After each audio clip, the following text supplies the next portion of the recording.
Hello hi all welcome back to my channel. അപ്പോൾ നമുക്ക് ഇന്ന് നമ്മൾ സ്റ്റാർട്ട് ചെയ്യുന്നത് അപ്പാച്ചെ സ്റ്റോമിൻ്റെ സവിശേഷതകൾ പറഞ്ഞുകൊണ്ടായിരുന്നു കഴിഞ്ഞ വീഡിയോയിൽ നമ്മൾ നിർത്തിയിരുന്നത് അല്ലേ.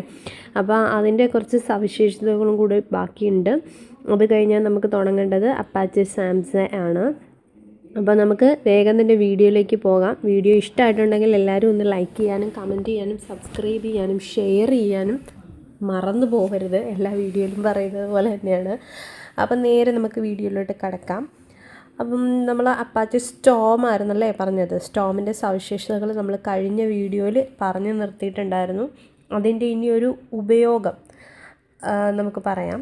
ഉപയോഗം എന്ന് പറയുന്നത് ട്വിറ്ററിൽ ട്രെൻഡിങ് ആയ ഹാഷ്ടാഗുകളും വിഷയങ്ങളും തത്സമയം കണ്ടെത്താനായിട്ടാണ് സ്റ്റോം നമ്മൾ ഉപയോഗിക്കുന്നത്. ഇനി അപ്പാച്ചെ സാംസെ ആണ് പറയുന്നത്.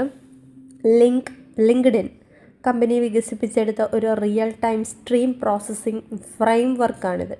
ഇത് സാധാരണയായി അപ്പാച്ചെ കാഫ്ക എന്ന മെസ്സേജിംഗ് സിസ്റ്റത്തിനൊപ്പമാണ് പ്രവർത്തിക്കുന്നത്.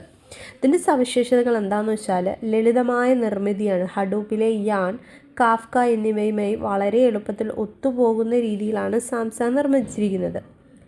ഇത് ഫോൾട്ട് ടോളറൻസ് ആണ്. സിസ്റ്റം തകരാറിലായാലും പ്രോസസ്സിംഗ് നിർത്തിയെടുത്തു നിന്ന് തന്നെ പുനരാരംഭിക്കാൻ ഇതിന് പ്രത്യേക സംവിധാനമുണ്ട്. സ്റ്റേറ്റ് സ്റ്റോറേജ് ഉണ്ട്. ഇതിൻ്റെ ഉപയോഗം എന്ന് പറഞ്ഞാൽ ലിങ്ക്ഡിനിൽ ഉപഭോക്താക്കളുടെ പ്രവർത്തനങ്ങൾ, ക്ലിക്സ് ആൻഡ് വ്യൂസ് തത്സമയം നിരീക്ഷിക്കാനും സപ്ലൈ ചെയിൻ ലോജിസ്റ്റിക്സ് ട്രാക്ക് ചെയ്യാനും സാംസെ സഹായിക്കുന്നുണ്ട്.